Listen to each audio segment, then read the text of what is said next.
in child protective services, and they won't give them back to their loving families because they're making money. This is a legal system that you're going into. And if you don't know the rules, you will be chewed up and spit out.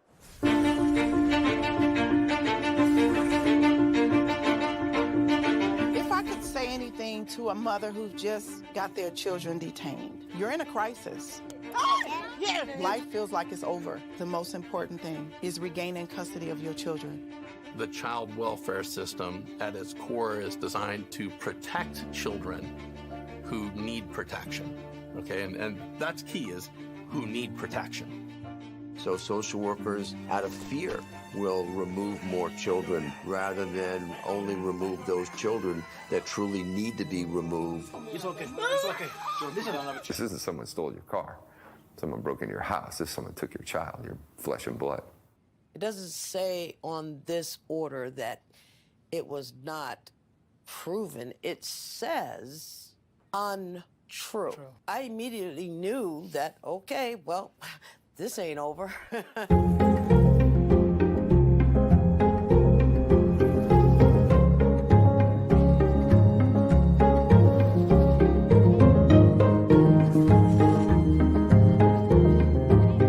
Were there signs there? Were there no signs? Did I miss them? Did I catch them?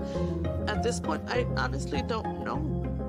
Families only get a finite amount of time to reunify. I came into this field to help families, not destroy them. The difference between the criminal system and the child welfare system is substantial. You have more rights as a criminal than you do as a parent.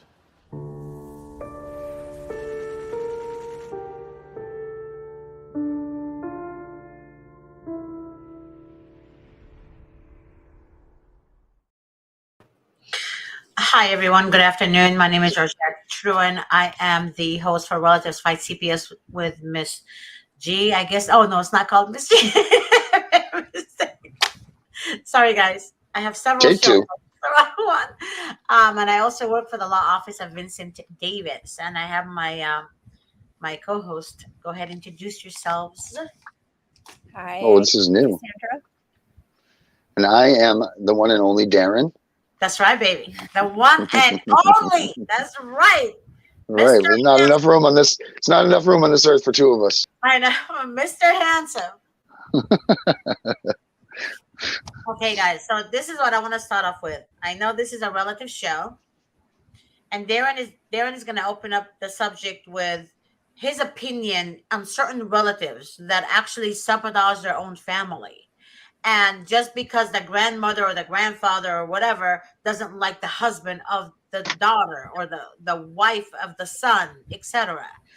Darren, I would like you to open up the show with give us your thoughts. Give us your thoughts on how you feel about that and what you can do or what you can say to others to educate them. Right. So what you need to be sure of is, number one, when you call on anybody for CPS, you need to realize that you aren't just making an anonymous call. You're actually opening up a Pandora's box for someone that they may be going through a little bit of trouble at that point in their life, but they're going to fix it. Everybody goes through problems. But when you pick up that phone and you actually call and you make that commitment to them by, even though you think it's anonymous, they have legally 24 to 48 hours to respond to that call.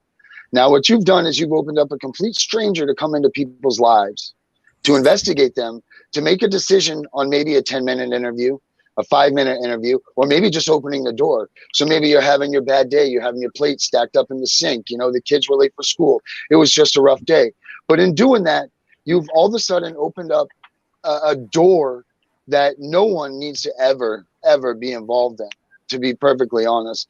And you've really just infiltrated someone's lives that didn't deserve, all because you're mad at, you know, an in-law, or you don't like this person and you think that this is the way that you're going to get at them, or the grandparents think that they should see the kids more, or any of this. Or even you go into it further when you pick your spouse, your relatives, for if they're going to be in the kinship program or anything along that. Make sure, you want to make damn sure that their intentions are in line with yours, that your kids are going to be reunified with you, and that their options aren't for adoption. They're not going to try to push for an adoption. They're not going to try to bond with your kid over and above what they should be doing.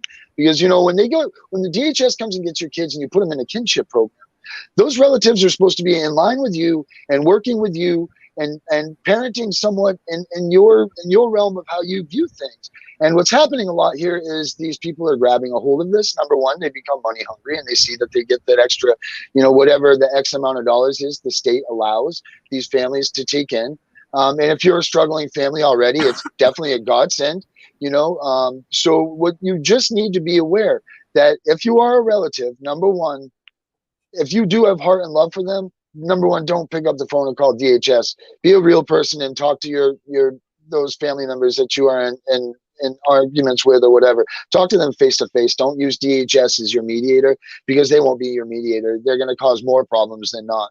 Secondly, if you are going to go ahead and align your kids with a kinship program, which it is the best thing to do if DHS does come to get your children, make sure you have a list of as many people as possible that you can probably make them have to call and contact to put your kids there. But you also want to make sure that those people aren't going to try to steal your kids from you, because that's the other thing that's going on here. And once they get involved, they become friendly with the caseworkers. They're the ones that are talking with the caseworker. And either it goes two ways. Either your family member or whomever you've chosen doesn't believe that the intentions now, because they've had an attachment with the kid, isn't in your favor. Or the caseworker is going to sit there and lie and say that you've done all kinds of dirty things towards that other family member to make them go in the state's way. Either way, you need to be cautious at all stops when you're dealing with DHS and your family, because it's not worth it. Because at the end, you're not strengthening your family bonds, you're tearing them apart. Absolutely. And another thing, guys, let me put it to you this way. When you disagree with your son or your daughter's choices in men, meaning there's nothing wrong with the husband or the boyfriend or the girlfriend, nothing is wrong with them, but in your mind, because it's not your choice, now you're not happy with it, and you just report them to CPS thinking that you're going to have the placement of the children or the child with you. That's not the case. Oftentimes, you have to let your children choose who they want to be with. Just because she's blonde or brunette or she's prettier than you, it shouldn't be a problem. However, if you see your daughter-in-law or your son-in-law literally beat up the child to near death, then yes, you need to protect that child, but don't do it maliciously, making up stories and reporting them just because you don't like them. Okay? I witnessed a mother-in-law was so jealous of her daughter-in-law, because every time somebody sees her daughter-in-law, they say what a good mom she is, how pretty she is, what beautiful eyes she has, and her manners, etc., etc. She became so insecure because that's her only son, that she literally said a lot of trash about the mom to CPS, you know, so her son can gain custody and not pay the mother child support. So this is not, CPS will take any call. That's what people don't understand. They'll take any call. Whether it's lies or truth, they will take the call. But when it's done maliciously, CPS doesn't care, even if you prove it to them that it's done maliciously. Their main goal is to win. And I mentioned to you guys several times, a narcissist always wants to win, no matter the cost. Not that they love the children, because anybody that has true love for their children, they would never separate them from their family. You don't separate children from their mother just because you don't like her, or from the father just because you don't like him. That's pure evil. And if you come back and say CPS did this and you're the one behind that report, shame on you. Shame on you for opening that box, that Pandora's box that no one can close. Yeah. Shame on you for doing this to your daughter-in-law or your son-in-law, because now the child suffers, the children suffers. And then they brainwash the children to think the mother is bad. The mom did this to you. The father did this to you. That's not right. That's not right, because at the end of the day, when these kids are older, they're going to know the truth, and they're going to see evidence of that truth, and they're going to know that you were behind them not being with their mom. And that's when you're going to reap the consequences, because we all reap what we sow, all of us. But sooner or later, you will reap the consequences. It might not happen, when the mother wants it or the father wants it, like immediately, but it will happen. Eventually, it will happen. And I struggle with people daily on this. People call me daily, and I tell them, pray, meditate. Don't use anger and don't use violence, because when you meditate, you center yourself. You center your thoughts. Your thoughts are clearer when you meditate. Learn how to meditate. Don't resort to drugs. Don't resort to alcohol. It's not going to help you. It's just going to numb you for a brief minute. Just a brief minute. But then when you wake up from that darkness, you're going to face reality again. And then you're going to numb it again using drugs and alcohol and all this. And then you're going to be in darkness the whole entire time. God said, lean not on your own understanding. We might see God as, okay, God, why aren't you doing this? I want justice now. I want it right now, right now, right now. But that's not how it works. You need to find him. You need to seek God first. People go to God, usually resort to God when there's chaos in their lives. And then when they don't see any action from God, then they say there is no God. But God knows your intention. God knows your heart. God doesn't want you there 20%. He wants you there 100% with him. And once you are there 100% with him, and you trust him, whether it's good or bad, whether you're having a good life or a bad life, you trust in God no matter what. You guys are going to see God move in your heart.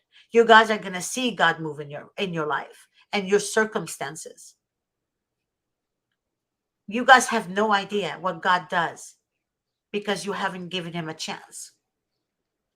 And evil people, normally satanic people, they want you to be discouraged. They want you to stay away from God. They want you to lean on your own understanding, and they want you to see chaos in your life and to be discouraged and to resort to drugs and alcohol. That's not what God wants for you. But God is not going to force you to go to him. You have to be willingly going to him. You guys have to understand God is bigger than you could ever process. Bigger and stronger, and he's able to fight the smallest chaotic situation to the biggest chaotic situation. Look what happened on Tuesday. A social worker went to jail for 5 years. It took them 5 years to see all the crap she's been doing it. She accused fathers of child molestation, innocent dads. She accused parents in general of abuse, innocent parents, and put the children in a foster home that was abusive. The foster parent the other day that we talked about, me and Cassandra, 13-month-old child was shook to death. The foster parent texted her husband, and she kept saying, I'm getting sick of him. I'm getting sick of him. I don't know what I got myself into. She would beat the child, throw the child across the room. Jesus. Throw the child, the 13 months cutest little baby, across the room. And taking videos of herself where the child was crying and posting it in TikTok. Cassandra and I looked at this, at the article, and even the judge said that she lives in Florida now. However, the judge said she will serve her sentence in Kentucky, where she actually did the crimes. And there is no bail money for her. Good. How much the judge was pissed off. We need more judges like that. But Yeah, we need do. more judges to balance, to do checks and balances on every social worker, whether it's in Monterey Park, California, whether it's in Lancaster, Riverside, Orange County, Arizona, Florida, the state of Maine. It doesn't matter. All judges need to do checks and balances, because 98.9% of the time social workers lie. I would like to say 100%, but I'll make it, that number for now. They lie. They lie in the reports. They withhold evidence. They withhold the truth, right? They lie. So I'm going to read what Nancy Schaefer said. And it's the truth, by the way, because if you watch Senator Nancy Schaefer on YouTube, you're going to hear a lot of information. Even doctors said, Darren, are you doing that clicking sound? No, I was clicking my finger. Sorry about that. I was getting me wound up here. And even doctors came on her podcast, and they said, they said that social workers would threaten them that if you don't say the child is abused, that they're going to lose their practice. They're going to come after them. So that's why Nancy didn't give up on exposing the Clintons, exposing the social workers, exposing the state for what they're doing. So I'm going to read what Nancy Schaefer said. I love that woman, and God rest her soul. I literally know she's with God right now, because she literally fought for what is right. For what is right. She said, Child Protective Services, also known as CPS, are protected empire built on kidnapping children and destroying families. Grace, take that thing out, please. It's not time for that right now. Bill Clinton 1997 Act offered cash bonuses to the state for every child they adopt out in foster care. And in order to receive the adoption incentives bonuses, CPS treated kids like merchandise that sells. And they must bring plenty of innocent children so the buyers can choose. The buyers are the foster parents. Workers work hard to keep the federal dollar flowing. Each bonus is multiplied by a percentage that the state has managed to exceed baseline adoptions. Therefore, state and local community, which is CPS or DCFS or whatever the hell they call themselves, work hard to reach their goal to increase the numbers of adoption. This program is set by the very top and is ran by the Health and Human Resources. This is why victims of CPS do not get the help from their legislator. Our tax dollars is what keeping this gigantic system afloat. And 6 out of 10 children, probably more now, die in foster care. CPS became this protected empire built on taking and kidnapping children and separating the families, which is actually illegal kidnapping. Poor parents and middle-class parents are targeted to lose their children because they do not have the money to hire an attorney. CPS workers commit fraud and withhold evidence in court, and there is no checks and balances. So judges allow them to run the show. The separation of families and the snatching of children is growing as the CPS business grows because the state and local government are accustomed to having these taxpayers' dollars to balance their overgrowing budget. So the ones that benefit from all this are the state employees, which are the social workers, children therapists, court-appointed attorneys, also known as court pretenders, guardian ad litem, CPS investigators, judges, foster parents and adoptive foster parents, and also the children's psychiatrist. All of them looking for children in the state custody to provide job security. So Nancy was saying towards the end of her speech, she said, we the people need federal congressional hearing to abolish the state and financial incentives that turn CPS into this business that separates families for money. Nancy went on saying the system is broken because CPS has the power to destroy and target innocent families while they leave the abused kids in the homes of the abuser. So Nancy didn't say this one I'm about to say, that last part is from me. What the F is happening to America? What's happening to America? Growing up as a child, I have never knew anything about CPS or Child Protective Services, or I've never even heard of that. you know, me and my other friends at school, we used to roller skate, rollerblade, bruise our knees and bruise our arms, and we used to fall while we're playing. Now a kid falls while they're playing, the teacher calls CPS. Why? Because the teachers get incentives too, and that incentives goes into the teacher's fund account for the summer vacation, what have you. Okay, for the time off that they take from school.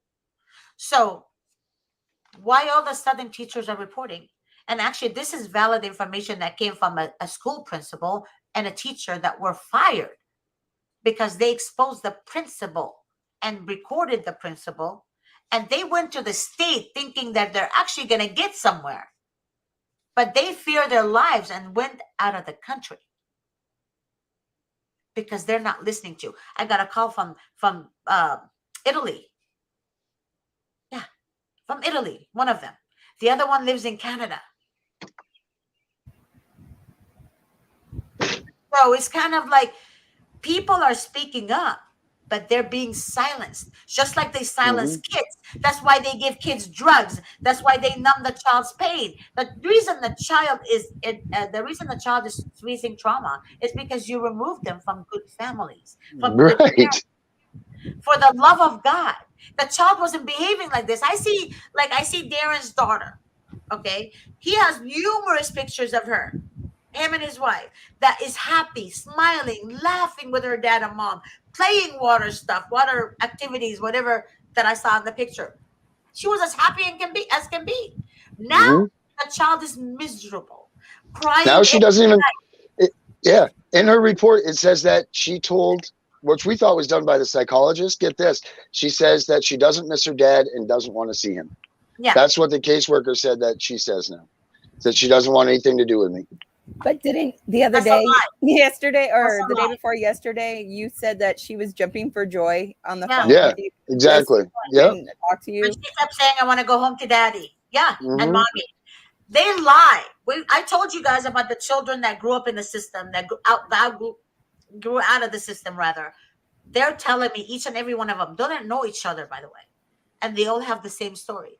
They kept saying, we never said we don't want to see our dad. We never said we don't want to see our mom. We want to see our parents. We wanted to be with them. But they kept saying that our parents didn't want to see us. One of the kids was in tears at Starbucks.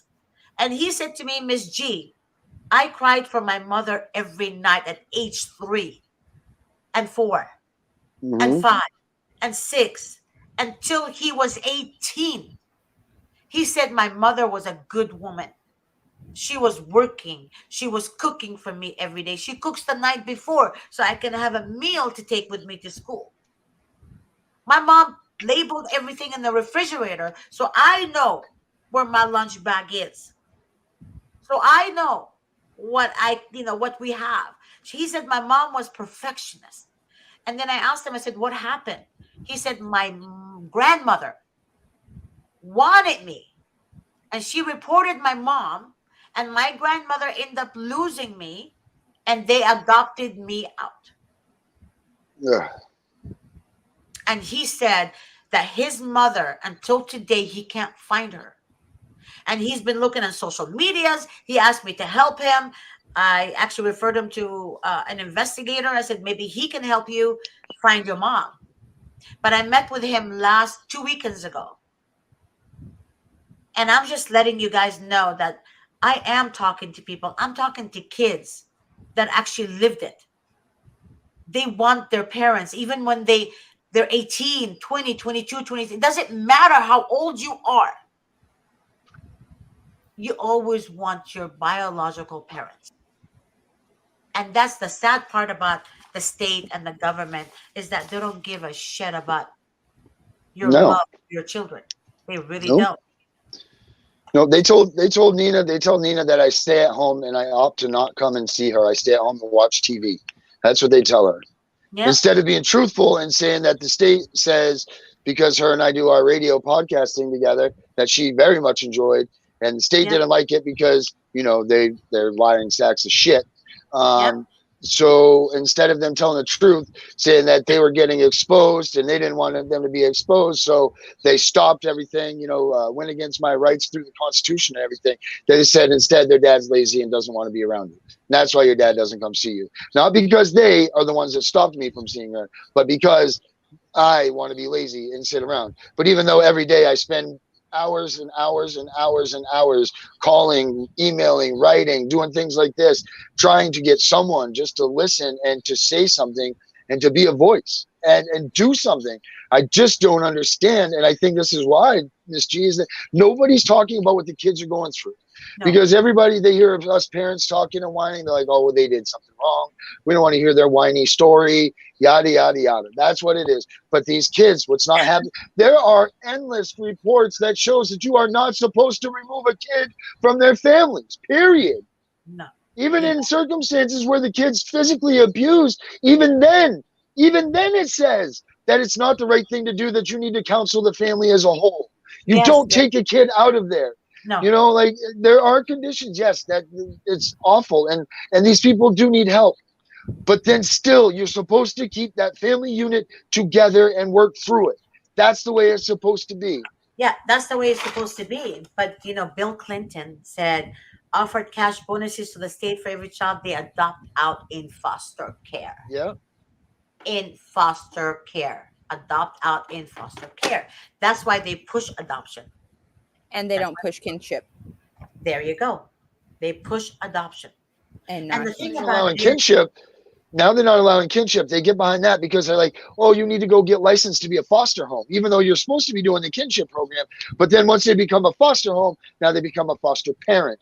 Right. And then they're no longer in kinship. And that's what they're pushing now. You can't just give your child to your grandmother. You got to get that house to be foster certified or whatever, because now it falls in line for their business that they're trying to do to get the money off you. In California, it's different. I was just reading about that. In California, it's different. They can't do that. Like you have to go through. You could do it in a emergency placement for your child in kinship, and they have to put the child there even if they're not approved in the pending process. The child is supposed to be there. Plus the law that Nancy Skinner just put in, which we do know for sure is a law because I've looked it up. The Nancy Skinner. So Grace, go ahead and put that law on the screen for them. It is the SB 354. This is the Newsom. So basically, Newsom signed the Nancy Skinner SB 354 law, which is foster care placement with relatives. It states very clearly that the 354 removes barriers to children being placed with family members by ensuring that any existing relationship between the relative caregiver and child is considered in decisions regarding home approval and placement, limiting obstacles that can cause placement delays or denials for prospective relative caregiver. Go ahead and read the rest, Cassandra. She left. Waiving income requirements when appropriate and supporting relatives in accessing necessary supplies such as cribs, car seats, and booster seats.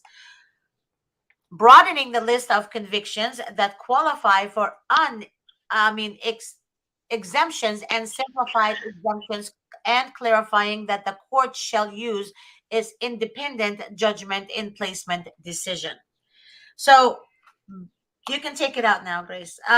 So basically, CPS used to say we can't place the children with you, grandma or brother or sister or uncle or best friend because you have a conviction from 20 years ago.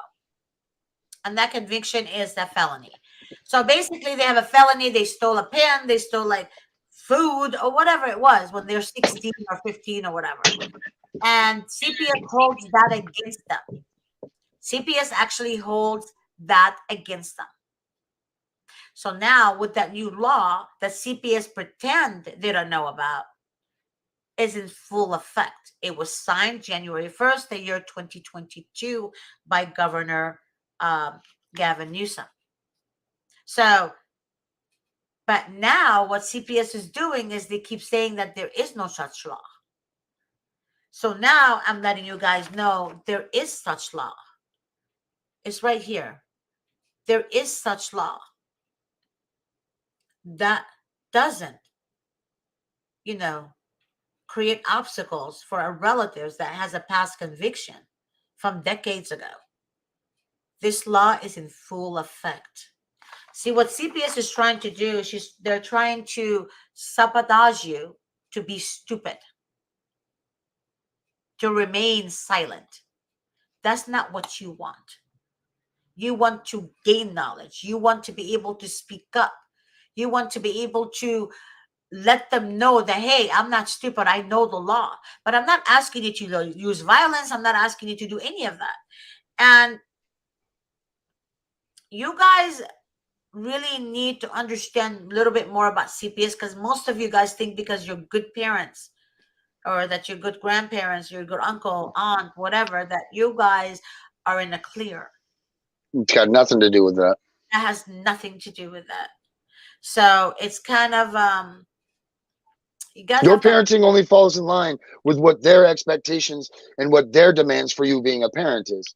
So you might be good at being a parent when you have your child, but then they add all of these other extra things in there that don't fit into your daily schedule. See, that's the thing with being a parent and having your child. Your things work with what you do with your child. You get your child to school, you get them up in the morning, you get them dressed, you got your job schedule, you put them to bed, you feed them dinner, you feed them all of this stuff. Well, now CPS comes in and they say, oh, well, you didn't get this phone call. Well, you know what? I couldn't get that phone call because I have a job. This is why that doesn't fit my schedule. But because you don't make that phone call, you're penalized and you're now a bad parent. So even though you were great before, because you don't fall into the lines of them and their rules and their guidelines, it doesn't matter what you did before. It doesn't matter at all. What zip, zero, zilch. Wow. You know, that's just the way it is. You can be the best. I mean, Miss G, you're probably the best mom that there is. You probably call the young and make them cookies and milk and take them skating and everything. But you know what? When you do all of these things. Once CPS comes, it doesn't matter that you did all that. Did you talk to your counselor at 4 o'clock today? Well, I couldn't talk to my counselor because I'm working 2 fucking jobs to pay for the lawyer that's representing me in this case. Oh, well, we're going to mark that. You're late. You didn't care about your kids. Sorry about that. You're gone. And now you're a bad parent. That's it. Yep. That's it. That's it. And that's not even a valid reason to steal your child. It's not even a valid reason to steal your child. But there's 2 comments that were made. The first comment that I read earlier was about the teachers. This one. Teachers and nurses get compensated from CPS for any allegation. That is true. By the way, I heard that too. And I've actually seen proof of that too. A nurse that I know very well works for Kaiser Permanente. And she told me that the social workers, DHS that work there in the hospital, always implement us, train us to report to CPS. They do. Teachers too. They get incentives. Nurses, psychiatrists, therapists. You know, you take your child to a therapist to say, hey, I don't know why you're behaving. You're becoming a teen. You're out of control. I can't control you. So let me get you a therapist. People think that's a great thing. Great. And then the therapist says, well, your child is upset because you stole her tablet and that's emotional abuse. Or you took her tablet, forcefully because she wouldn't do her homework. That's emotional abuse. So what does the therapist do? Call CPS. Because right, but that's not emotional abuse when you go and just steal a kid out of your house. That's not emotional abuse at all. Exactly. That's not anything. You see how they twist their words? Right. It's fine for them. Exactly. Now, there's another comment that was made about how much they get right here. So it's between 80 to 144 per child not per year, sweetie. It's per child. So CPS are $1 billion a year entity. Yeah, per child year, right. So think about this way. You want to do it.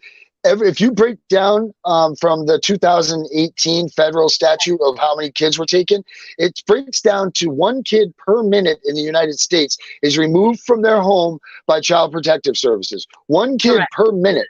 So then you do that math. Now you do $134,000 per kid per year on an average, and you do that math. That's crazy. So CPS is legitimately making $134,000 a year a minute in this country. A minute. I mean, if you're really going to go by that, if you're going to go by those numbers, right? So $134,000 for each child that they take every minute. And that's what they're making. That is an ass load of money. An ass load. Wow. I mean, what does an average parent make? What's the average household income in the United States?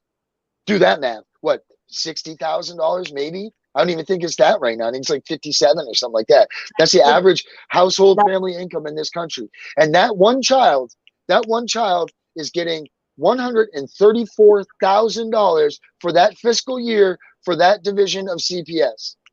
That's a hell of a lot of freaking money. Look what James said. James said 1,785 children a day are removed. Yeah. As they actually report. That is true. Yep. Actually, James, it could be more than that now, because it's a child a minute. So how many minutes are in a day? A minute, because I'm getting over 200 people calling me from all over the United States. Yeah. Yeah, a day. Over 200 people calling me a day. That's a lot, man. A day. Yeah. So and it's 60 times 24. So 60 times 24 is what? Almost 15. Yeah, he's probably right in there. So I'd say probably 2,000 kids a day, probably right even close to that now. It's more. It's really That's more. a lot to be removed. That's being removed.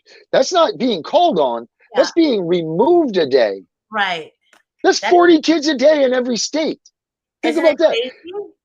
I mean, how many people do you even know that aren't worthy parents? How many people in your life would you sit there and be like, whoa, this person shouldn't have a kid, or this person shouldn't have a kid? And each state, 40 of those a day are being moved. 40 a day. You know what's so sad? That they actually would leave the children with the abusive father or the abusive mom. They actually would. Of course, in those situations, absolutely. It's just sickening that the fact that they can just do that many.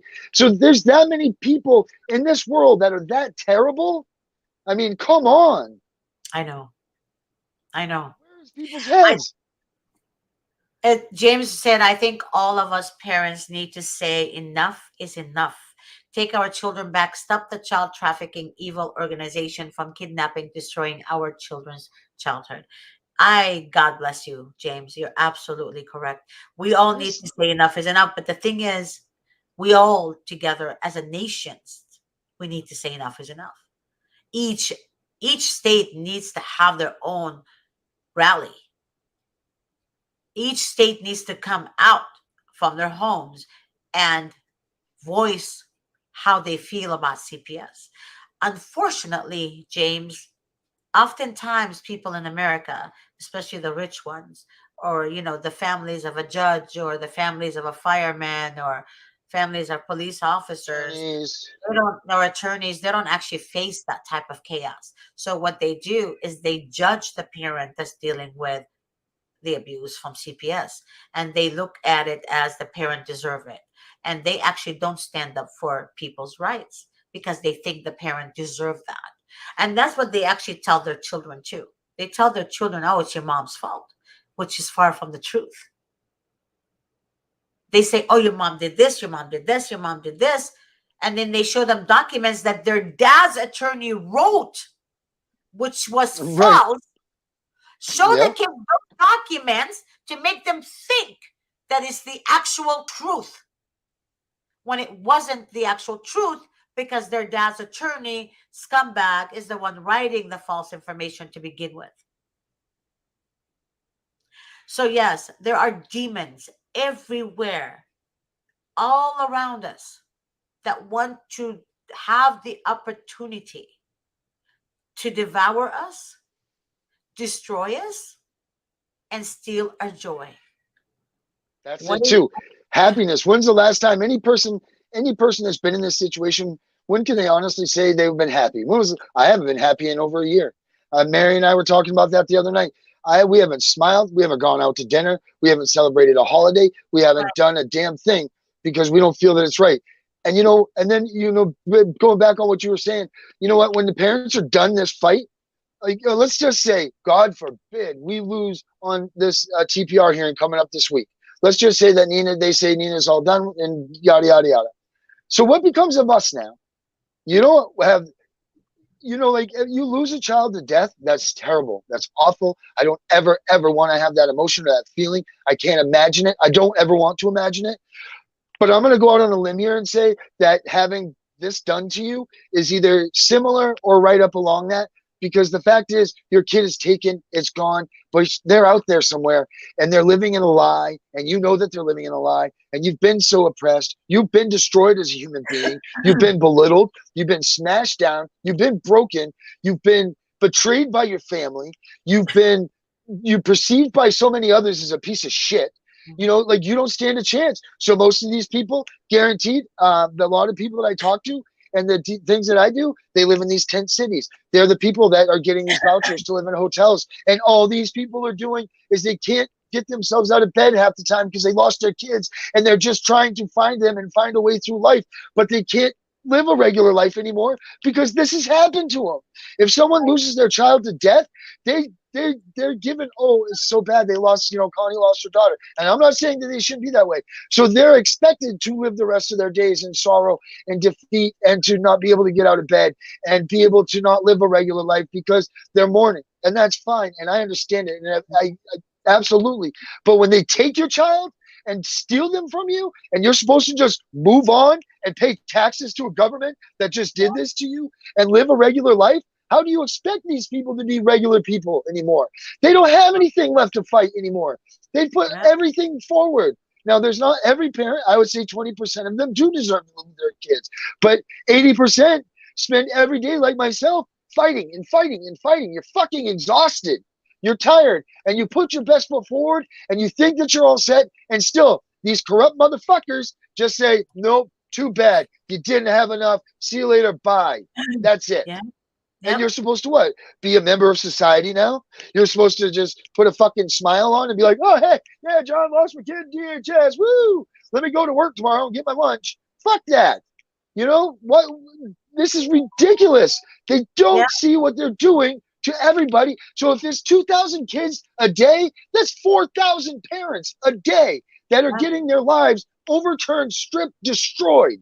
4,000 a day. You know what's so sad? I was thinking about what's his name? The one on 2.5 Men.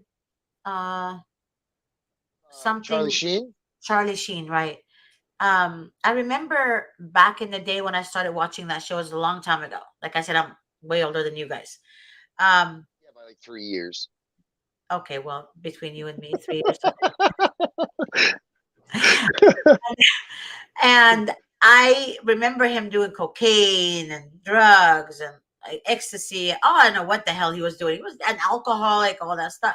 Not once did he ever encounter CPS. Right. And the show was about raising a kid. It was about two guys raising a child. Yep. I'm not talking about the show. I'm talking about in real life. He had children. Saying right. In real life, he was also, he slept with so many women and, women in and out. Barbara Walters and said he was winning. Like he does he does 8 gram rocks, smokes 8 gram rocks, and they even came out with that song about him winning, which was a pretty cool too. But never once did he see that. Never once. Mm-mm. No, and there's a lot of actors and actresses and actors and actresses where and like big celebrities, they actually don't get. They don't. God, there's so much that they do that if I was a child, if I worked for CPS, I would literally go to their home. Like, that's how bad they are. I'm not going to name everybody, but I'm just saying that guy from 2.5 Men, I'm not bad mouthing him on national live, but I've heard it on one of the shows he was in. He was actually on a talk show and he was telling, the kind of drugs he was using. Right. So, but if a CPS feels you've done marijuana, like 2 years ago, They say, Yeah. "Oh, it's a drug. We have to remove your children. The children are dangerous in your home." Yeah. It's Even though weird. the Supreme Court, So even though the weird. Supreme Court ruled that having drugs in your home does not say or make you a bad or dangerous parent. 50% of the kids in the state of Maine have been removed from their homes by DHS because of some sort of drug use or possession in a state where marijuana is legal. You know, so Yeah. this whole the drug thing has only come in since the 80s when Ronald Reagan fought the war on drugs. The war on drugs, this made it so that now police officers and the FBI and all these people can get into these people's homes, start asking their kids, are they smoking pot, going into the schools, is the kids this? And then they figured out, wow, we can make a lot more money off this because we can take these kids out, sell these kids, plus get these parents that are having drug problems or this, that, or the other. We can lie and say that we want to help them, but then now they're going to say, oh, we're going to put all this money. Then, you know, all the money that they put into the opiate epidemic, where is it? Where's the money? It's all, I call it breadcrumbs. I call it breadcrumbs. They give people breadcrumbs, especially when they say to people this, Darren. They say, oh, you're going to be, you know, your reunification is in October. October? We're in freaking May. Right. I mean, not now. I'm saying that was one of our clients. It was in May last month. And she said, oh, my reunification service is in October. I said, what makes you think you're going to be reunified with your children? She said, oh, the social worker said I will because I'm a good mom. And I followed all the plan. I did all the classes. I did blah, blah, blah, blah, blah, blah, blah. And then she says, that's why. I said, okay, so why are you calling me? Well, how can I help you? And she said, well, I just want to know, how can I guarantee that they're going to give me my children in October? That was her question to me. I said, ma'am, you need to speak to Mr. Davis. I said, nothing in life is guaranteed, but I can guarantee you this. They're not giving you your children in October. Right. I said, I know that for sure. They're not going to give you your children in October. You know what she said to me? She said, well, I'm going to prove you wrong, Miss G. I'm going to call you in October, and I'm going to give you the good news that I have my children back. And I bet you she doesn't call you. That woman never is never going to get her kids back. She's not. Just because of her attitude. Yep. And I would like Cassandra to remind me in October, God willing, if I'm still alive, or you, Darren. I'll leave that. What are you saying? Because I'm going to be dead first? No, me. I don't know. I'm just saying God willing. Okay. So what I'm saying is, Cassandra, if you can make a mental note in October, that October. I'm either being fired or dead by October. Don't say that. No. Okay. Her court hearing is October 4th. It's on a Tuesday. She said that she's going to get her kids back on that day. Okay. October 4th. So, yeah. So I told her we made a bet. I mean, it's silly to say we made a bet, but I told her, I bet you're going to God's call putting me. you in hell for betting. Whatever. That I bet you that you're going to call me and Christian you're going woman. to say, Miss, you were right. Because if they want to return the children back to you, they wouldn't wait until October. That's way out there. Right. I don't know how many times I was promised, or not me in general, but like my baby's dad, like I don't know how many times he was promised our kids back. At least twice. So what happens? Okay, so I go to this TPR on Tuesday and Wednesday, right? Hold on. Before that, Charlie, this is a live podcast, babe. It's live. It's not pre-recorded. Go ahead, Darren. Yeah, you can't look this good in pre-recording, buddy. So I go to this TPR. What happens from there? Let's explain to people about a TPR and what goes on. So they go to the TPR. So either one, the judge is going to say what? He's going to say, we're taking your kid from you. They're going to be permanencies now, not with you. You're no longer your kid's parents. You get a 45-minute visit for the rest of your life. Of course, I'll appeal and so on and so forth. They do that. Or what do? Do they say, we want more reunification services? Or are we going to go for that? Or do they say, this is just all done with and let's take your kid home today? Those are your three choices, right? Pretty much from that's what, when they go to this, because this, what I find funny is this, and for this lady that said October 4th, this is funny. Right, even into the reports that we got today in our discovery that says that our TPR is on Tuesday and Wednesday, guess what? Reunification is still the goal, but they're putting us up to a TPR hearing. So don't count on your October 4th date. You know, how are you going to get reunification when they're TPRing you in 3 days? does that even make sense? That's just so that they can go to sleep at night. Unbelievable. This is. I'm getting a text message from somebody right now. She said, Miss G, you are right. They told me that my reunification was today, which is June 10th. And I went to court, just got back at 3:15, and they told me that that the permanency hearing is next month, meaning they told her that she's not going to get the kids back, and they're recommending that the kids be adopted by the foster mom. That's awful. Because you guys have to understand, if they say unification is in months from now, when they start saying that, when they say that, then they're gonna slowly reduce your visitation. Right. And they're going to say you did things wrong, or you messed up, or they're going to do all kinds of shit to make it so that it becomes your bonding with your child is removed. And now they've gone to the national average of the 1 year and 3 months or something. I think it takes for a kid's heart to actually disenfranchise from their parents. And then they no longer have the emotions or the bonding with them. So they follow that skate. That way they can put them into a counselor, and the counselor says, whoa, they're way more attached to this foster family. We can't do this to them again. We can't cause this kind of trauma. So we're going to just allow them to stay there. And the truth of the matter is, they're right. That's the unfortunate part. They've done their scientific. No, they're not right. They're scientifically, not right. I know, but because scientifically, I know for a fact that it doesn't take any amount of time for a kid to lose its bond with its parent. My kids have been moved around so many times by this stupid system, okay? And they still have a bond with both me, and one of my daughters has a bond with her father because the other one hates him. But anyways, that doesn't matter. They all got a bond with me still. Right. My daughters and me have bonds. Like, no matter how long they've been away from me. And I've been going through this for 5 years. Right, but you've always had contact. Like for me, for instance, no, I haven't. Was 6 months. Oh, really? They never went through a period where you don't have contact? I've been out of this so much. Like, you have no idea. Like, fucking awful. I talked to my kids for years. You know, I thought you had like a regular relationship with them. I just recently started getting contact. Recently started getting contact. Darren, she didn't have court. She never went to court. Wow, holy shit. Yeah. Like, I recently just started getting contact with my girls, and I just, like, right now, like 2 weeks ago, I got my daughter a skateboard. She's all happy about it. Like, I've recently been able to go to doctor's appointments with my child and stuff like that. Like, and we still have a bond. Like, my daughters still have a bond with me no matter what. I don't care. Like, nobody's going to take that away from me. Like, with the, I think I mentioned to you guys about this, couple of this mother, this amazing mom a while ago.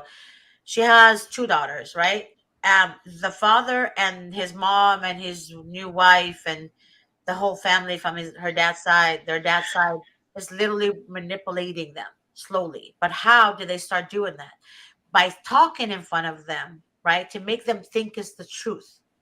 And it's not. And then when a sociopath behaves, is the sociopath will trick the children. They know how to brainwash the children to make them think that it's not them, but it's their mother, which is sad. Then the children grow from age 3 and 4 thinking, oh, it has to be mom, because why would they take us from mom? Why would they do that if mom was not bad? Right? But they don't realize that what their dad has done. They don't realize that their grandmother have a connection to the system. They don't realize that their aunt works for the Department of Child Services. They don't realize who is their grandmother's sister, that is. They don't realize that the father is, he has a government job. They don't realize that the woman that their father, was with during the marriage was a district attorney who became a judge. They don't realize that the ugly truth, right? Yeah. They don't realize what is happening because they grew up with that narcissist. Right. So they tend to doubt mom, but then they believe him. Why? Because it took years and years and years and years to brainwash the children from a small age. And everybody knows that it's very easy to brainwash a child. It's very easy. Because a it's very sociopath easy or for them. narcissist knows. It's very They easy know for how to them do it. not to see any of that either, though. Like children, they're not worried about what kind of jobs their parents have or their relatives have, right? Yeah. They're just worried about being a child and who's loving them and their mom and dad, and that's about it. They don't see the bigger picture. No. Like they just see their family in the picture. That's No, it. they don't So they don't remember. see who's also playing like a role in the whole situation until they Right. get older. Yeah, like And that then mother. they see. Yeah, but that mother used to say to me that when her child was 3.5 or 4.5, that the child said, grandma said that, why would you want to go to mom's house? Mom lives in an apartment. Why wouldn't you want to stay in the big mansion with daddy? You're not going to have the backyard. You're not going to have the luxury. You're not going to have this and that. She's telling me, she told me a lot of stuff that they said to the kids. And then they would tell the kids at that age, oh, your mom is the reason why, because she said your dad did. She said your dad did. Get it? They're putting doubts in their head, and then the kids grow up to be teenagers, and then they don't know what's going on. She also mentioned this to me. She said that the father told her two daughters, that he never knew that the mother had a son. It's weird. It's like they put things in their head, and I was listening to her, and I'm like, wow. And then she said they even went to the extreme where they had my daughters read documents that was written by his attorney. And his attorney put everything on there that was false. That woman, and I told her, I said, that attorney, I know who she is. That attorney will face God's wrath one day. And I guarantee you, guys, God is not asleep. He just, again, wants us to be closer to him. And in his perfect timing, the truth will come out. It will not be according to your timing because he's working on you at the moment. Believe it or not, God is still working on you. I'm going to say something to you guys that I wrote. The enemy cannot stand you because you always overcome everything he threw at you. So no weapon formed against you shall prosper. So continue to prosper, guys. Continue to prosper. And I'm going to say this, as long as that you feel pain, you're still alive. As long as you make mistakes, you're still human. And as long as you keep trying, there's still hope. The enemy doesn't want you to find peace, and he doesn't want you to find the truth because his kingdom of darkness is built upon chaos and lies. The moment you find peace and the moment you find the truth, it'll become bad for his business, and it will begin to destroy his foundation. Remember what I'm telling you right now. That's what the enemy does. So you still keep your faith, be steadfast with God, and watch God move in your life, but according to his timing. His timing. It will never be our timing. His timing. But God is working on us as individuals. But know this, there's not one piece of your hair that comes out without God knowing. That's the God honest truth. God knows everything, but he's working on you. He's working on to building you because you are his soldier. And you will know this one day, whether I'm still around. I don't know how old I'm going to be. I really don't know. Our life is not on our hands, but I'm just letting you know. You one day you're going to remember that, and you're going to say, may the name of the Lord always be glorified and magnified. And you will get down on your knees. Even at the end, even sinners will get down on their knees and praise the name of the Lord. God is not, he's not a joke. God is very, very slow to anger. Very slow to anger. But when he gets angry, that's his mighty wrath. And woe unto whoever destroys children, because God is aware of everything you say to kids and everything you do. So never lose sight of that. Never lose sight of that. I'm telling you guys, I've like I said to you guys in almost every show, I've known Cassandra. She's a great mom. She really is a good mom. She loves her daughters so much. Darren is a great father and a great husband. Him and his wife love their little girl so much. They're not bad parents. They did nothing. All it was false allegation. That's all it was. There's no facts, just false hearsay. Hearsay. That's all it took, is hearsay. But then they punish. CPS punishes, right, the good ones and gives credit to the bad ones. If that's not pure demonic evil, I don't know what is. But woe unto them, because God's wrath is way more than you guys could ever process. Because God even tells us the righteous might fall 7 times. I've got 77 times, but he or she will get up. But when the unrighteous falls, they will never get up. That's God's wrath. Because don't ever underestimate the God that created the whole earth, the planets, and the stars. Ever. So don't ever forget that. No matter how chaotic your life may seem, no matter how much they threaten you, no matter what, you focus on one thing. No weapon formed against me shall prosper. No weapon formed against me shall prosper.